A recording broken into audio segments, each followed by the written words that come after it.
So, what if we told you that you can get in an airplane and learn to fly without ever seeing a doctor? That is one of the biggest misconceptions we have. And we have 10 other things to share with you today. Between the two of us, as certificated flight instructors, we've worked with hundreds of student pilots and dispelled a lot of those myths and brought them on the path to success. We're going to tell you things that might change the way you look at the sky. First up, the reality check. Now, the prices advertised at flight schools for getting your private pilot certificate can be a little misleading. So, here's some tips on what to do about the hidden costs. Most flight schools advertise what it takes at the very minimum required by the FAA to get a license. There are way more hidden costs underneath. That can include exam fees, a medical certificate if you do decide to pursue one, equipment, books, supplies, and be sure to ask about how your instructors are paid. Next, when you're learning to fly, believe it or not, weather controls what you do. Most often, it affects when you can take a lesson and when you cannot. This is definitely the case if you live in a region that has 4 seasons, including winter, thunderstorms, or really hot summers. So, starting out learning to fly, you've got to wait for pretty good weather before you can go out there. So, an airplane may be available, a flight instructor may be available, you may be available, but the weather is just not conducive. You need to plan for that because it will change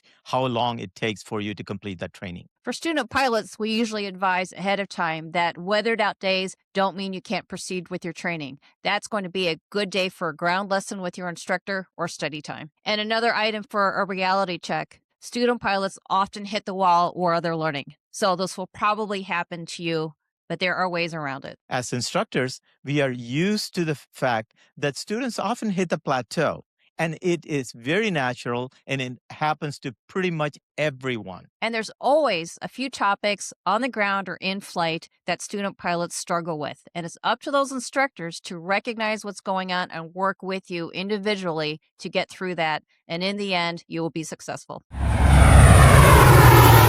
When you get started and enroll at a flight school, there are a few other surprises you might want to know ahead of time. So, we talked about not needing a medical certificate before you can fly. But sometimes, if you're on a career path, you're going to have to look into that, right, Gopal? Exactly. Some careers and some training automatically requires a medical certificate. However, there are many aircraft and many training that you can do with just a driver license. We talked about this in one of our episodes on what is called as the Mosaic program. And that has allowed people to at least start learning how to fly without any kind of medical certificate in a regular airplane trainer, the kind that most people start out in. The next item is that in reality, the particular instructor you're working with is way more important than the flight school that they belong to. That's another big misconception. Having the individual instructor that you can work with really well and that you really like is going to be your best path to success for learning. Instructors can be absolutely amazing, but they all have different personalities. So it would be great if you could interview 2 or 3 instructors at a flight school and choose the one you think you'll work best with. And if an instructor is not a good fit,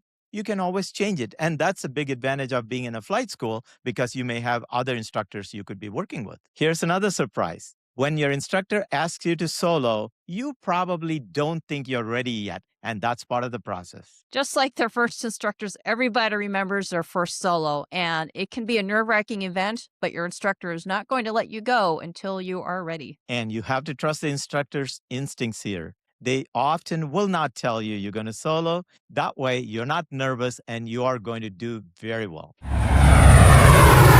And here's a few more tips during training on how to get from student to becoming a pilot. One of the things is that it is going to change the way you look at weather. Previously, we talked about how weather impacts your flight training.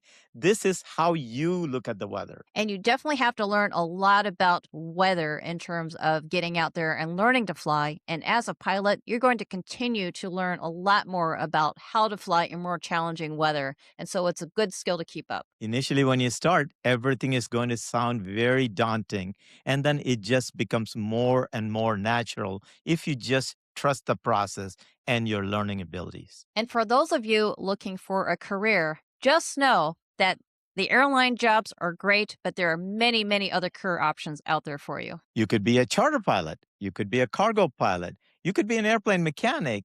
You could be a flight instructor, you could be an instructor in an academic college. There are many avenues that most people are not always aware of. And there's nothing wrong with doing more job than once. There are a lot of air traffic controllers who are flight instructors.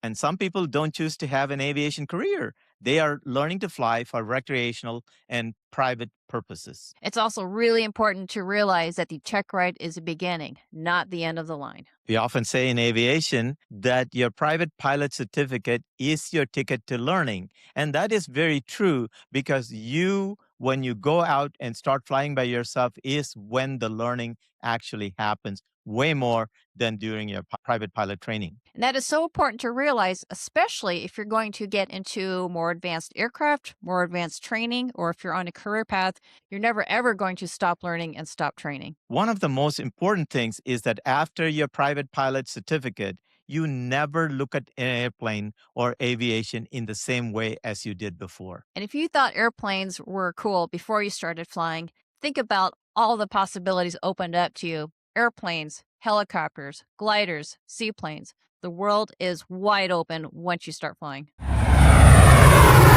If this has grabbed your interest, go ahead and check out local flight schools and local flight instructors in your area for more details. So, are you interested in learning how to fly? Go to the comments and let us know. And if you found any of this more surprising than you thought.